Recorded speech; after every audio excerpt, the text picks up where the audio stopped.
Hello, Dylan. Hi, Andrew. Hi, everybody. How's it going? Nice seeing you today. Good to see you too.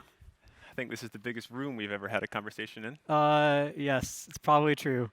Most of the time we're on Zoom, so it's pretty nice to be with actual people. Yeah, Yeah, the 3D effects are great. I know. All right. Well, Good graphics. no kidding. This is not, he's not panning Zoom, which is a Sequoia investment, just to be clear. Um, Zoom and Figma. Yeah. Yes. So, for those who don't know, Dylan Field is the co-founder and CEO of Figma, and I suspect for most people here and listening, this will be very redundant. But can you explain a little bit about what Figma is to the audience? Of course. So Figma is an interface design platform, and we also make a visual collaboration tool called FigJam. So we're trying to make it so you can go from everything from ideation with whiteboarding to design with Figma, all the way to production on our platform, and really make it so you can make design accessible to everybody. Excellent.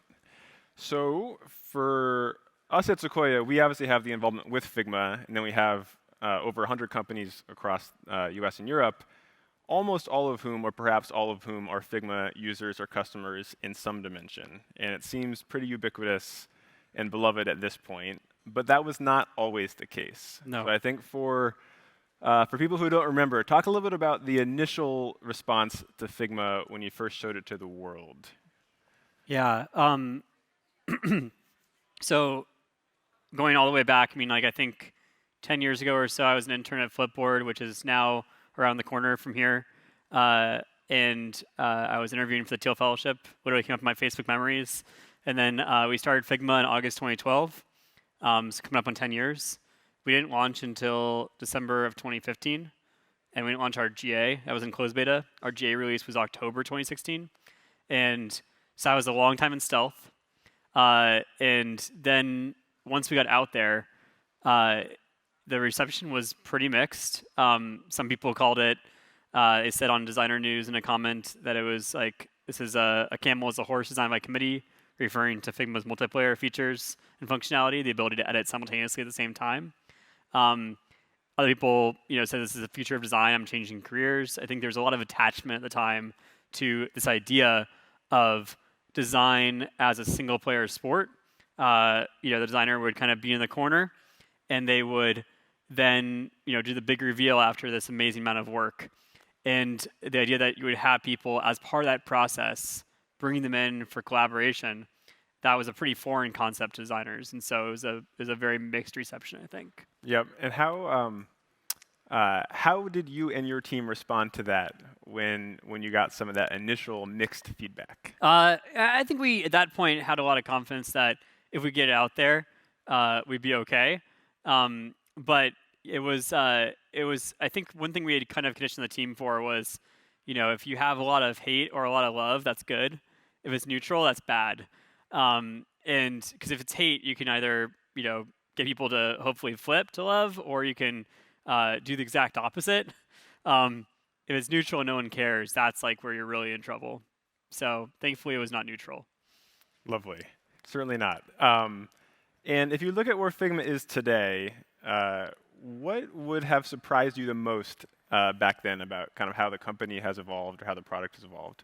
Oh, man. I think just, we're 600 people right now, on track to probably be a little bit over 1,000 end of year. It's pretty surreal to have that experience of scaling a company. I feel very, very fortunate to be in that position. But we're really global. We're have offices, in San Francisco, New York, London, and opening up in Berlin and Paris, also Japan. And just like that is a shock, definitely kind of like putting myself back 10 years ago. Like I had hoped that would happen, all these things, but both, I think like I would have two reactions, like one, holy shit, and two, what took you so long? Kind of on both ends of the extreme. And for founders who are listening, who are dreaming of someday having offices in Berlin and Japan and everywhere else, what are some of the hardest earned lessons, or lessons that you learned the hard way that you think are possible to be learned maybe the easy way by somebody who's been through it? Gosh, I think the hardest lessons I learned were about management. I mean, I was an intern before Figma. So hopefully all of y'all are not coming from the same place there, and you have maybe a bit more experience. Um, I think you can't control everything. You hire great people so you can trust them. You got to empower them. Otherwise, they're not going to be interested in going all the way and working for you, and they're not going to bring their full creative self. Um, I think culture is incredibly important. I mean, it's almost a cliche. Everyone says it, but oh my gosh, if you can just write down some values and some things you care about culturally, I think it goes so far in terms of figuring out the right people to bring in and also how to really help your team be productive and stay on the same page. Otherwise, you might have people that are just going in very different directions, and it's very hard to kind of create that consistent momentum. Um, the more you can talk to customers and have your team talk to customers, I don't think there's a lesson learned the hard way for Figma. I think we always did, but I think a lot of teams don't do that as a natural impulse. So I would try to set up like more structured ways to do user research. I remember back in like sort of when Apple was like all anyone would talk about. They're like, oh, do we do you have to do user research? And it's like, yes, you should absolutely talk with customers. This is such an easy way to validate your thinking. And of course, it's different for consumer versus enterprise. We're more on the business to business side, and so maybe it's even easier for us to validate things. Whereas for consumer, perhaps you have to like have a lot of ideas and then test them more with data over time, and you need to see that explosive growth. It's a better question for Andrew probably, but I do think that you can test these things, and it's like there's ways to actually be more scientific about your approach and have a hypothesis generation engine that your company can like be trained on almost. So, yeah. And you mentioned hiring and management. So one of the things that struck me from getting to know a lot of Figmates is across all of your functional areas of the company and kind of at all levels, just the horsepower of the team is so high. And I think there's obviously a lot of just raw talent at Figma. What are some hiring tips you would give to earlier stage founders in the audience on how to kind of drive that level of talent density? And then how do you, when you're talking to candidates or acqui-hires or whatever else, how do you explain why someone ought to work at Figma? Yeah. I mean, honestly, the talent density part becomes recursive at some point and self-reinforcing. So I think that if you can be pretty relentless in the start of building your company and try to make sure that you're not taking an approach where you're settling, and we all know what it's like to settle, right? When you're hiring and you're just trying to fill a role versus like you're making sure it's the best person for that role for your company. And by the way, the best person for your company might be different than the best person for my company. Like, it's not a thing where there's universals here. I always think it's great when you can find comps of other companies that you kind of follow in their footsteps and say, okay, what's the best person at this company like? I think that if you can calibrate those comps, figure out best in the world, and then figure out how to go after that, it makes a huge difference. And you might be saying like, okay, I'm just starting. How do I find best in the world, and how do I get them to like, join me? But I think if you just show good consistency and clarity of vision, and you're able to at some point attract enough funding to show that there's a runway for the idea, you have a chance. For what it's worth, not everyone's going to join an early stage company. Some people have total risk aversion, and they are going to be joining the Figmas of the world, or they're not even ready to join the Figmas of the world. They're going to be going for the Metas and the Googles of the world, right? It's the later stage you go, the more access you have to a broad base of talent, but also there are certain people that only will join early stage companies. So you have an advantage too. And if you can identify those people and figure out who are the best people for you, it's like go after them. And also think of it as like a 5-year journey or 10-year journey, rather than I got to find this person right now and fill this role right now. If you find the right people that you're going to try to get for the long term, it's okay to be in touch with them for 3 or 4 or 5 years before they join your company. There are people at Figma that it literally took like 3 to 6 years to recruit them, and that's okay. Like they're there now, and I'm so glad. And there's other people that will join later on that we've been working on for a long time. And I think that as you kind of build this network effect, and the best people are then referring the best people, it makes a huge difference in gravitational pull. And for the candidates who maybe are bullseye candidates for kind of companies of Figma stage, like the Stripes and Zooms and whatever else Figma, what's the pitch that you give them on why Figma?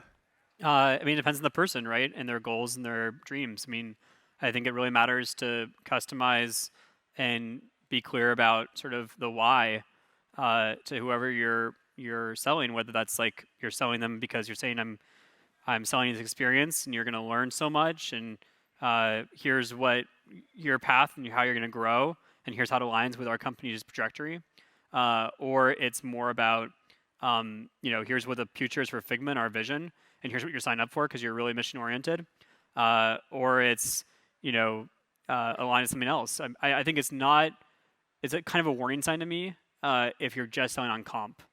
If you're saying, hey, cash and equity are this, and at this projection, these numbers add up in a certain way. If that's the reason someone's joining your company, and the only reason, that to me is not a great sign. So just be careful of that when that you can notice that in advance. And for that, completely agree. And you talked a little bit about the kind of process of user research, talking to customers, and kind of launching Figma design into the world. Yep. Recently, you guys have launched FigJam, which now seems to be everywhere too. Talk a little bit about, guys, explain what FigJam is, some of the inspiration and process behind that to launch a second kind of core product at Figma. Yeah, so Figma, just to back up, Figma Design is this big multiplayer canvas that is made for interface design, but people do all sorts of things with. They make slides, they do diagramming, they do whiteboarding, they are making complex illustrations in 2D and 3D. They're designing home projects like shelves or their gardens. I did wedding planning in Figma. I've had seen people do like multiplayer illustrations of San Francisco and tech cities and hubs in Figma. It's kind of like, you imagine if it's visual, it's been done in Figma at some point. So we're sort of seeing those use cases peel off now. And with diagramming whiteboarding, that was one of the ones that we peeled off first. It had been an ambition for us to do that for a long time. But that said, we didn't rush it because we had so much else to do. And then the pandemic hit. And we saw just the user requests related to whiteboarding and diagramming explode. And we realized that we needed to do this now, and we couldn't wait.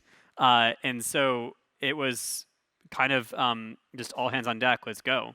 And that was March 2020 that we really started talking about it in earnest. We did a few months user research, and then we really got boots in the ground, like team is assembled in August, September-ish of 2020, launched it April 2021, April 21st. So it was like a very short process to go through that. But that research sprint was really important, making sure we understood the market, understood the use cases, understood what people are trying to do, and then to test our assumptions constantly.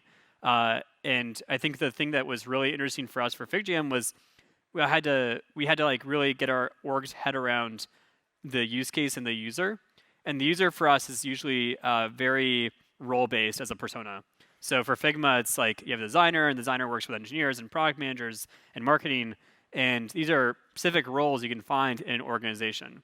Whereas for FigJam, it's a facilitator. It's more of a psychographic persona, someone who wants to make meetings run better. And they're trying to basically take their entire team in to help make that more efficient. And that was something that we really had to like adjust as an organization to, and it affected not only the product, but the go-to-market motion, and just kind of everything about FigJam. And so it was interesting because from a technical standpoint, it was very adjacent to what we were doing. But from a actual user standpoint, it was very different. Oh, that's an interesting distinction. And you mentioned kind of some of the product evolution as well as the go-to-market evolution. And what's interesting about working with you in Figma is, and I'm not clear if this was a point in time or a gradual transition of going from a startup, super lean, super scrappy company to a scale-up of just hiring and go-to-market and going international, et cetera.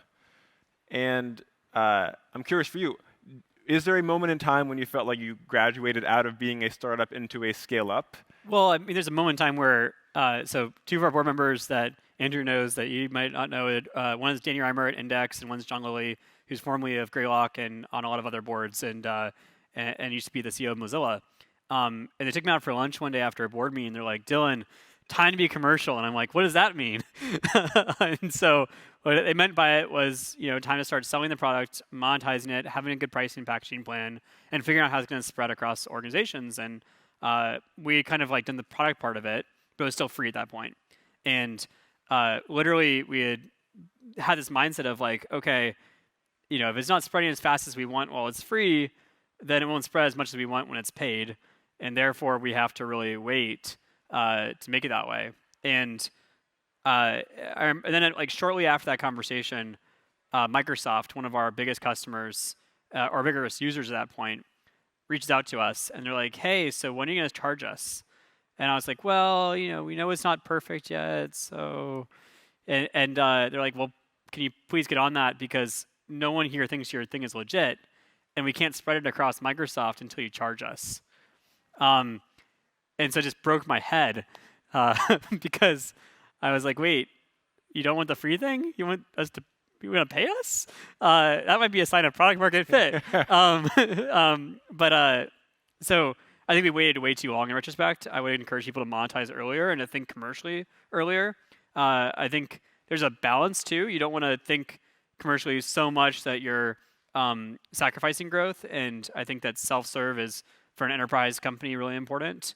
Some people lose that because they're just trying to get deal after deal and they're trying to like optimize a price point. And it turns out that if you can have clear, transparent pricing, it can be really beneficial for some class of companies with a high volume of customers, which Andrew is like probably one of the world's experts in. Anyway, I could go on about go-to-market and commercialization for a long time. I don't know how relevant it is to everybody here, but I think it's super important to like have that mindset and to figure out how you're going to eventually make money as fast as you can as a company. Otherwise, you won't survive, and your customers will be worried because they won't know if you're going to survive.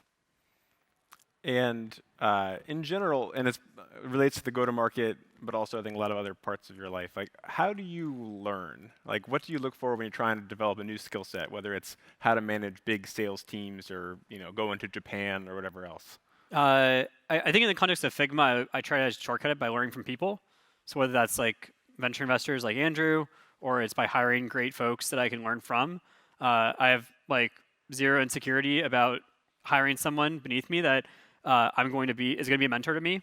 I think it's like the best thing in the world if I can find that person and learn from them. Hopefully they can learn something from me too, and it can be mutual.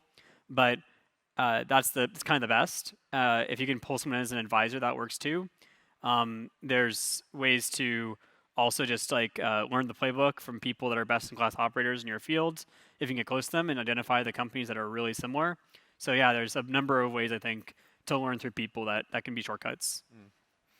And shifting gears a bit, so in addition to your day job as CEO of Figma, you also are a prolific or somewhat prolific angel investor, and you're known for supporting entrepreneurship and founders both here in Silicon Valley and abroad. When you meet early stage founders, what do you look for in the people you meet? Yeah, I look for like I think the first thing is obviously idea. I care a lot about what they're working on, and is it something I've heard a million times, or is it like truly distinct and different? And there's so many opportunities out there. I think I also care about the passion they have. So many people that I've known and cared about have gone after companies and industries that they don't have an emotional attachment to, and they burn out every single one of them. And so I think matters so much if one person here can benefit from this, to pick a idea that you just like care so much about. It's not just an idea that you found that you think you can make money on. Otherwise, you will not be happy long term. I promise. I've just seen this so many times with so many people now. And from there, it's like, okay, how deeply have they thought through this? And really getting a sense of like I should be learning a lot from them in the conversation. But also, it's just great to back your friends. Like I have been lucky to, I think, be in networks where I've been exposed to some pretty awesome people. So, for example, Devin Finzer, who gave a talk earlier today, and he said OpenSea. He was a classmate of mine at Brown, and we were like literally doing projects together at Brown and like launching things together at Brown. We did a thing called Course Kick, which was like a way to search for your classes.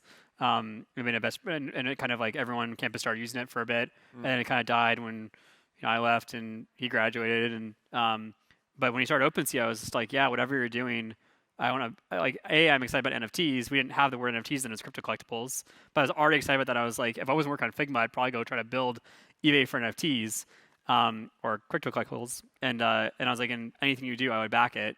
So that was a really easy one to get in seed round, even though at the time everyone's like, what are you talking about? This thing's insane. What do you mean there's like things that people collect on the internet that are digitally scarce? That's weird. Um, and so I think like you can trust your network, trust your gut, and when you have like an all-in conviction on something, that matters. Yep. And speaking of conviction, it was just announced that you led your first Series A Yep. in a company called Warp. So Yeah. why don't you tell the audience about that one? Sure. Warp is really exciting.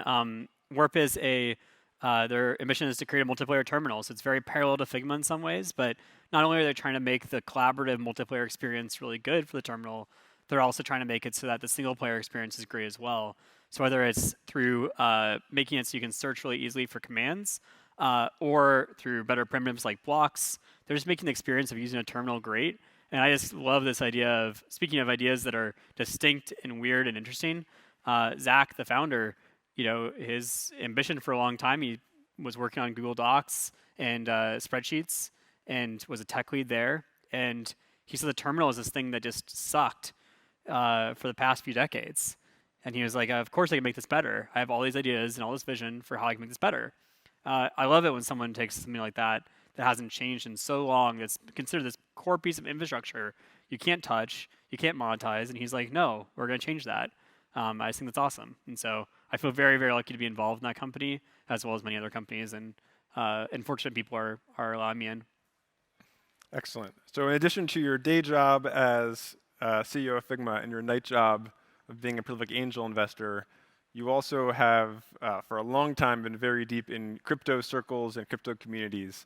What's a Web3 or crypto project at the moment that's caught your attention that the audience might want to know about? I mean, the thing that I'm like most excited about right now, I think is like probably the new NFT in terms of where we're at in the trajectory is privacy. And I'm very biased here. This is my wife's company. Like, please just know how biased I am. But you asked, so yeah, her company's called Ironfish, and basically the idea is that if we have crypto as the infrastructure layer for things going forward, you're going to have privacy. And I think that's so important and profound, both for large financial institutions. They need privacy in order to transact, otherwise they'll be front run, as well as individuals. Like if we split a coffee, you don't want to see my bank statement, I don't want to see yours. And the thing about crypto is it's all transparent, it's all public right now. And if you look at the United States and versus China, China is going to make a digital RMB. We're going to make a digital dollar. They'll probably beat us to it. That's okay. But we need a differentiator in order to remain the reserve currency. So how do we make a platform that everyone can use to make it sure that we actually have private digital payments? I think it's going to be incredibly important as a problem to solve over the next 10 years, not just for crypto, but for our global geopolitics. I also like Ironfish, for the record. Yeah, Ironfish is great. Ironfish on network. I'll show it. Shill, baby. Here's an interesting question. So you've obviously gotten all sorts of advice and questions from folks at Sequoia over the last couple of years at board meetings and et cetera. If you were on the board of Sequoia and were considering how we should evolve our business to meet the new realities of today, what advice would you give to us? Oh man, it's a good one. I think you all are doing a pretty good job. I'm not saying that. I mean, I'm just thinking through like, okay, we're talking about crypto, new areas of technology. Sequoia's going into them and learning on the ground. I think you actively develop new talent, and I think just the seed stage efforts are good. I think it's to be probably a bit more front facing on the brand. It's like you guys have gotten attacked recently for some bullshit reasons, in my opinion. So I think it's okay to be like more vocal about your opinions there. Yeah, that's the only advice I give right now. I think y'all are pretty great. Thanks, man. Yeah. I think you're pretty great too. All right. All right. Last question. You mentioned that it's been almost 10 years since you and Evan got going on Figma. 10 years from now, if Figma achieves what you want it to achieve, what will you have accomplished? Yeah. I mean, I go back 10 years to the original vision of Figma. Now it's make design accessible to all, which is a really important vision for us. And we think about design not just in terms of interface design, but also creativity, productivity, software more broadly. But the original vision statement was eliminate the gap between imagination and reality. And when I think about that vision, to me it means how do you get ideas out of your head and onto the screen as fast as possible. And I think whether it's AI with new things like Dolly 2, which I don't know if y'all seen, but it's incredible. This is a new research method or model rather, out of OpenAI, which makes it so you can basically type in sentences and get realistic images out of them. I think it's gonna, it's talking about idea from your head to reality. It also will influence what's in your head too. Or it's new input methods like brain-computer interfaces, sub-vocalization. I get really, really excited about how do you explore this possibility space, and think there's so much more that we can do here. So I hope that we can start to play with some of these new technologies, and make it so that we're able to really unlock creativity for everyone. If we can do that, then I think that everyone will be more fulfilled, more empowered, and life is just a bit more exciting. So that's where I hope we can go. Wonderful. Yeah, I think it's just to wrap up.